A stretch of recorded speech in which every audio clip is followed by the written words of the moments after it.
Halo Sekolahmate, dimanapun berada. Perkenalkan, nama saya Angga. Di sini saya sebagai ambis teacher dari sejarah. Nah, di materi kita kali ini, kita akan mempelajari pengantar dari ilmu sejarah, mengenai definisi dari ilmu sejarah, dan ruang lingkup dari ilmu sejarah itu sendiri. Oke, kita langsung masuk ke slide. Tujuan pembelajarannya adalah kita bisa tahu terminologi dari ilmu sejarah. Oke, ini saya bulatkan. Terminologi itu maksudnya akar katanya. Kemudian kita bisa tahu definisi dari ilmu sejarah itu sendiri dan ruang lingkup dari ilmu sejarah. Apa sih ilmu sejarah itu? Oke, mari kita lanjut ke slide berikutnya. Nah, pengantarnya adalah kaca spion. Apa tuh maksudnya kaca spion? Ngapain belajar sejarah? Ingat-ingat masa lalu. Move on dong. Nah, sejarah itu, kalau bisa saya analogikan, itu adalah kaca spion dalam kendaraan. Kita perlu melihat ke belakang supaya di depan kita bisa lebih berhati-hati lagi. Nah, itulah fungsi dari belajar sejarah. Makanya saya analogikan dengan kaca spion. Penting banget kan fungsinya kaca spion tersebut? Gitu. Oke, kalau gitu yuk kita lanjut lagi masuk ke dalam arti dari ilmu sejarah. Tahu nggak arti kata ilmu sejarah itu apa? Nah, di sini ada gambar pohon.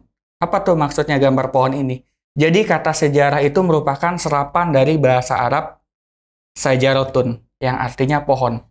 Kenapa pohon? Ya karena makna kata pohon di masa lalu itu dikaitkan dengan asal-usul keluarga atau suatu dinasti tertentu. Makanya sajarotun, sejarah.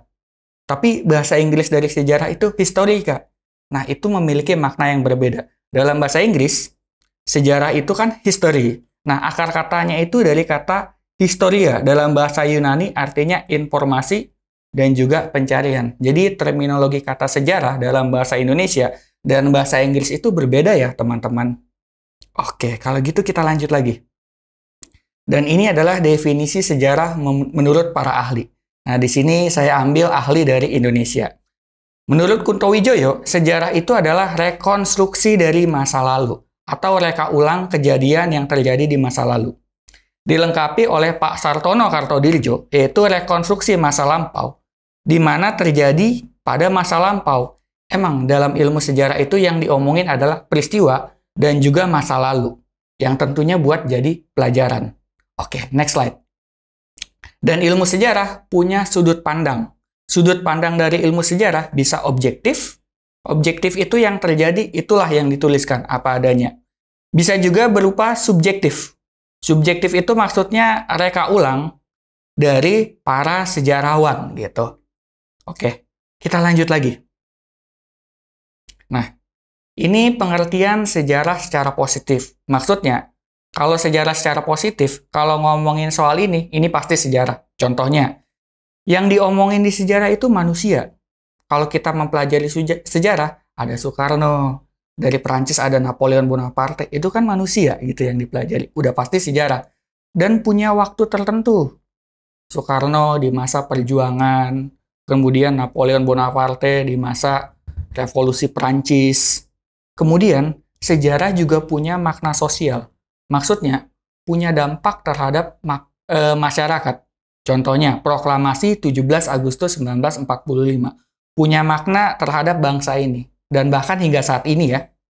Kemudian, sejarah juga mempelajari sesuatu tertentu dan satu-satunya yang terinci.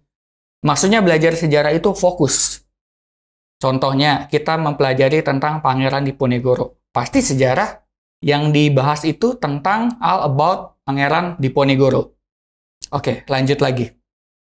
Sejarah dalam artian negatif. Maksudnya apa tuh sejarah dalam artian negatif? Maksudnya, orang-orang menganggap ini sejarah. Padahal itu bukan sejarah. Contohnya, sejarah itu bukan mitos.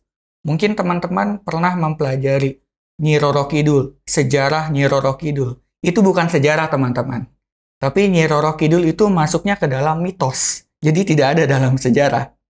Kemudian, sejarah juga bukan filsafat. Filsafat itu ilmu tentang pemikiran yang sifatnya abstrak. Sedangkan kalau sejarah itu kejadian. Berbeda hal dengan pemikiran gitu. Lanjut, sejarah juga bukan ilmu alam. Karena tadi yang dipelajari di sejarah adalah manusia, bukan fenomena-fenomena alam yang terjadi. Kemudian, sejarah juga bukan sastra. Di dalam sejarah tidak ada puisi dan lain sebagainya gitu teman-teman ya. Oke, lanjut lagi ke slide berikutnya. Nah, ini adalah ruang lingkup dari ilmu sejarah sendiri. Ada sejarah sebagai peristiwa, kisah, ilmu, dan juga seni. Oke, kita bahas satu-satu. Kita bahas dari sejarah sebagai peristiwa. Sejarah sebagai peristiwa yang pertama di highlight ini adalah sifatnya objektif. Artinya apa adanya. Kejadian apa adanya dituliskan dalam sejarah. Kemudian, sifat sejarah berikutnya adalah, atau syarat sejarah sebagai peristiwa berikutnya adalah unik. Maksudnya apa tuh unik? Unik itu peristiwa sejarah itu cuma terjadi sekali. Nggak akan mungkin terulang lagi. Proklamasi kemerdekaan Indonesia itu terjadinya cuma sekali. Nggak mungkin di masa yang akan datang terulang kembali dengan tokoh yang sama ataupun dengan waktu yang sama. Tidak ada time travel gitu. Oke, dan sejarah itu yang dibahas itu penting. Proklamasi penting. Ya. Proklamasi penting. Revolusi Prancis penting karena punya dampak gitu ya. Makanya yang dipelajari di sejarah itu hal-hal yang penting yang menyangkut masyarakat luas, bahkan menyangkut dunia. Oke, lanjut. Dan kemudian sejarah juga merupakan suatu kisah. Jadi baik kejadian atau seseorang dibuat sebagai kisah. Ini berdasarkan penafsiran dari sejarawan. Dan tentunya bisa dipertanggungjawabkan karena mereka punya metode dan ilmunya gitu. Oke, kita next slide. Dan sejarah sebagai ilmu. Sejarah itu punya ilmu, atau sejarah itu bisa bersifat sebagai ilmu karena sejarah itu punya objeknya, yaitu tadi, manusia.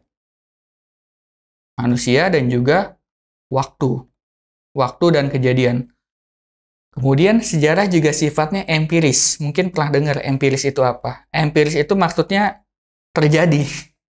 Sesuatu yang pernah terjadi. Atau simpelnya itu empiris artinya pengalaman. Pengalaman itu kan sesuatu yang sudah terjadi. Kemudian sejarah juga punya metode. Metode itu tata cara. Tata cara dalam ilmu pengetahuan. Kemudian sejarah juga punya generalisasi. Generalisasi itu hal suatu kejadian dibuat umum atau dibuat ilmiah. Ilmiah dan umum. Kemudian sejarah juga bisa bersifat verifikatif. Kebenarannya teruji, bisa diuji kebenarannya. Misalnya, Candi Borobudur itu dibangun di masa kerajaan Mataram kuno. Itu bisa diuji, benar loh. Ada bukti-buktinya gitu. Bisa diuji kebenarannya. Dan lanjut.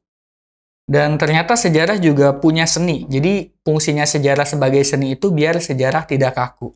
Sejarah itu ada intuisinya. Intuisi ini artinya bisikan hati.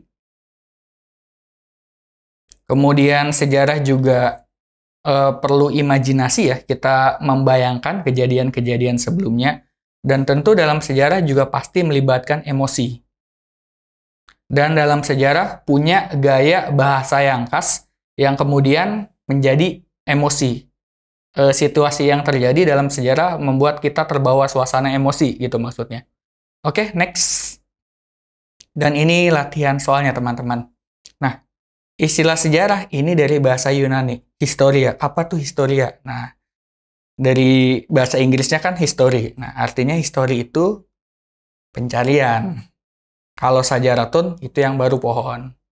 Soal berikutnya, menurut Kunto Wijoyo, sejarah tidak sama dengan mitos. Contohnya, Nyi Roro Kidul, Nyi Blorong, itu kapan terjadinya? Kan aspek waktunya tidak jelas itu, kapan kejadiannya. Terus cerita soal Candi Prambanan, Seribu Candi yang diminta oleh Roro Jonggrang dalam satu malam, itu kan aspek waktunya tidak jelas kapan kejadiannya. Jadi jawabannya itu adalah aspek waktunya tidak jelas dalam mitos. Dan kesimpulannya adalah sejarah secara terminologi. Kalau di Indonesia itu kita ambilnya dari bahasa Arab, yang artinya sajaratun. Sejarah juga bisa bersifat objektif dan subjektif. Kemudian ilmu sejarah memiliki arti positif. Artinya sejarah mempelajari pasti ini yang dipelajari di sejarah. Dan arti negatif, bukan ini yang dipelajari di sejarah. Kemudian ruang lingkup dari sejarah meliputi peristiwa, kisah, ilmu, dan juga seni. What next? Kita akan mempelajari sifat, dan konsep dari ilmu sejarah. Oke, demikian yang dapat saya jelaskan. Kurang lebihnya mohon maaf. See you, sekolah mate.